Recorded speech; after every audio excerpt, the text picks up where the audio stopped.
इम्तियाज नसर ने अवैध तरीके से चालान काटने को लेकर थानाध्यक्ष पर लगाया आरोप। किशनगंज चेयरमैन प्रत्याशी इम्तियाज नसर नादिर ने बीती रात उनकी गाड़ी का अवैध तरीके से चालान काटने को लेकर थानाध्यक्ष से हुई थी बहस। इसी दौरान इम्तियाज नसर ने एसपी को सौंपा ज्ञापन और थानाध्यक्ष पर कार्रवाई करने की मांग। देखिए, घटना परसों रात के 9:30 बजे की है, जब मैं दिल्ली से एक प्रोग्राम था, टूर्नामेंट था, उसका उद्घाटन करते हुए मैं सदर अस्पताल एक मरीज को देखने के लिए जा रहा था।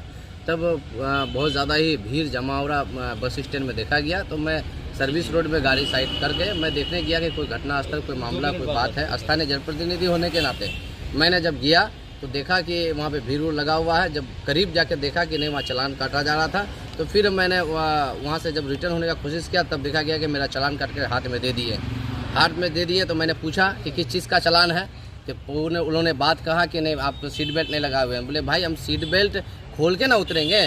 सीट बेल्ट मैंने लगा हुआ था, प्रॉपर वेब में थे, मेरे पास लाइसेंस से लेकर कागज़ का सारे कागजात थे। बिना चेक करके, बिना कुछ पूछ के चालान काट के हाथ में दे दिया। जब मैंने पूछा तो सीट बेल्ट का हवाला दिया, तो मैंने सीट बेल्ट लगा करके था। और उसके बाद जब टाउन थाना प्रभारी संदीप कुमार जी से जब बात हुई, तो उन्होंने जो है गलत लैंग्वेज के साथ बात करने का कोशिश किया, अवैध व्यवहार करने का कोशिश किया। जब मेरा साथियों द्वारा जो है कैमरा निकाला गया, मोबाइल के द्वारा वीडियो करने का कोशिश किया गया, तब वो जो है थोड़ा सा लेजे में आया। नहीं तो इससे पहले भी कई दफ़ा वो इस तरीके से स्थानीय जनप्रतिनिधियों के साथ गलत लैंग्वेज का इस्तेमाल करते हैं और हमेशा अपना पावर का रूप दिखाते हैं, अपना गलत बोलियों का, अवैध भाषाओं का इस्तेमाल करते हैं कि लोगों को डायरेक्ट कहते हैं कि तुमको जहां जो करना है जाके कर लो। यानी प्रशासन हमारे रक्षक है, भक्षक नहीं। हमारे रक्षक है तो हमारे रक्षक करने के लिए है। हमारे जनता के पैसों के टैक्स का पैसों से वो अपना सैलरी लेते हैं और अपने परिवार चलाते हैं। तो जनता का सेवक बनना चाहिए, लेकिन जनता के साथ गलत व्यवहार। जब हम जैसे जनप्रतिनिधियों के साथ इस तरीके से व्यवहार करेंगे, आम लोगों के साथ किस तरीके से व्यवहार कर सकते हैं।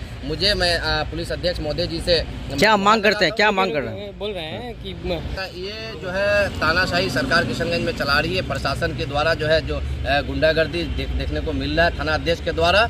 इससे पहले भी, पूर्व में भी कई थाना प्रभारी थे, लेकिन इस तरीके से लैंग्वेज कभी इस्तेमाल नहीं। क्या मांग करते हैं? मांग यही करते हैं पुलिस अध्यक्ष महोदय जी से कि जिस तरीके से हम जैसे जनप्रतिनिधियों के साथ गलत व्यवहार करते हैं, गलत भाषाओं का प्रयोग करते हैं, जब हम लोगों के साथ इस तरीके से व्यवहार करेंगे, आम जनों के साथ किस तरीके से व्यवहार कर सकते हैं। मुझे पूरा उम्मीद है ये कि जिस आवेदन मैंने एसपी साहब को दिया है, मुझे उम्मीद है कि इसमें जांच होकर उचित से उचित कार्रवाई करने का कोशिश किया जाए। उसके बाद आगे का कार्रवाई और आगे का न्यायालय तक हम लोग पहुंचने का कोशिश। आवेदन देने के बाद पुलिस नहीं मिला कि मैं जांच करूंगा, जांच करके जो उचित होगा मैं उस पर कार्रवाई करूंगा। क्या मामला है सर, क्या हुआ था चालान को लेकर के जो है कि आपस में भिड़ गए थे? चालान का मामला था। अब बात ये है कि इंसान अगर गाड़ी से उतरेगा तो हमने पहली बार सुना है कि सीट बेल्ट पहनकर उतरना है, ठीक है। ऐसी परिस्थिति में अगर चालान कटता है तो इसका मतलब है कि ये टारगेट कर रहे हैं। अब इशारा किन का है वो तो नहीं कहा जा सकता, लेकिन टारगेट करने का मकसद यही है कि आप मतलब अपना उल्लू सीधा करना चाह रहे हैं। अगर आप कोऑपरेटिव है तो मेरा सबसे बड़ा सवाल ये है कि पूंजीपति के घर के बाहर में जो वाहन लगा रहता है रात्रि के समय और दिन के समय भी, तो वैसी परिस्थिति में उनका चालान क्यों नहीं कटता है, सबसे बड़ा सवाल है।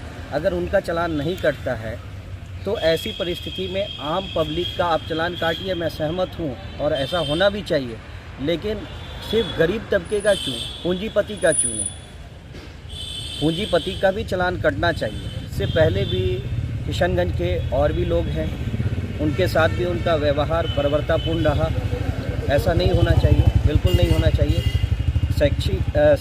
शैक्षणिक वातावरण में हम लोग खुद रहते हैं, हम लोग उचित जो होता है उसी का साथ देते हैं। जाहिर सी बात है कि जब हम भी सुने घटना को तो बहुत ख़राब लगा कि इस तरह का बिहेव आगे भी थाना प्रभारी रहें और बहुत कोऑपरेटिव भी रहें। हम लोग भी कोऑपरेट करते थे। मान सम्मान आपको बिल्कुल मिलेगा, लेकिन सबसे पहले आपको रॉबिन हुड बनना है तो गरीबों का मसीहा बनिए और क्राइम कंट्रोल कीजिए। मैं खुद, हमारी पूरी टीम आपका साथ देगी, सैल्यूट करेगी। क्या मांग करते हैं सर?